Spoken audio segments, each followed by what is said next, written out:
adopt a dog or something. So anyway, so as far as naming kids, that naming that first child is always a very, very creative process, mainly because the parents are jobless before they have that child. They have so much time and they have so much creativity bottled up in them. But what they will finally do is take half of his name, half of her name, put them together, and that's the first child's name. That is as creative as you will get, right? After the first child, the second child, the third child comes. Now the parents' priorities have shifted to keeping the first two children alive, so the third child's name is no longer priority at all. I have a friend who is actually the fourth child now. So he's the fourth child, and this is a true story. Yeah? This is a true story. So, and also you know that you have 60 days to name the child. You have 60 days to name the child. In Sri Lanka, the rule is if you don't name the child in 60 days, they take your child away. Right? They take it away. So this is something also, this sounds scary, but keep it as an option as well, because you may not be really wanting that child. So if they take the child away, they'll name the child. So who cares? Who will have the child? So in 60 days, they take the child away. So my friend, who was the fourth in line, his 59th day, the mother kicked the father out, said, go and register this guy's name. I don't know what you want to name him. So he was driving to the registration office. He passed Vajira Road. And he got this idea, just name him Vajira. Fine. Second name Road, because he didn't want to spend any more effort than he had to. And the worst thing was, they didn't even come up with a lie to cover up this naming. When he was old enough, they said, we named you after a road. That's how little regard they had for that fourth child. And he is so, as a result, he is the first average Sri Lankan named after a famous road, which generally happens the other way around. He is unique, right? At the same time, I know of one of my friends who had triplets, very cute thing here to say, had triplets, 3 girls, right? So first step in, before getting to the naming part of it, she's saying, I don't know how this happened.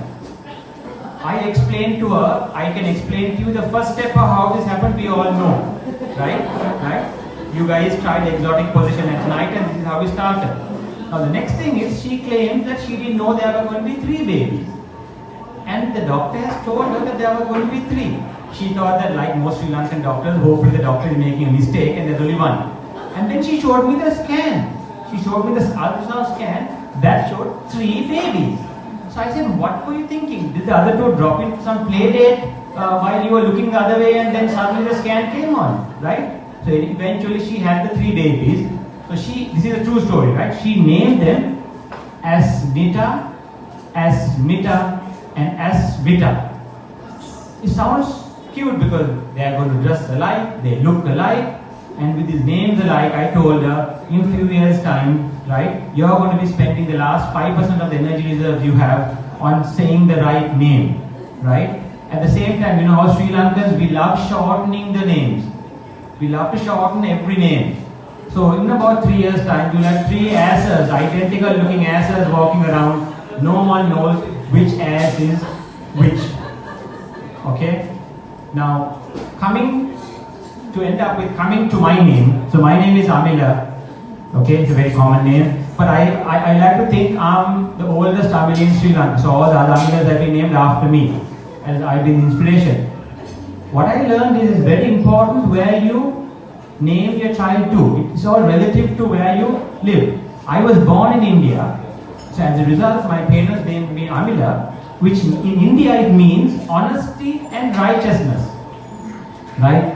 And obviously my parents were very hopeful and they didn't know me at the time when they were naming me, right? At the same time, if you move from India to the Middle East, in Arabic, Amila means soft. And I'm hoping that they are referring to my personality and not a body part, right?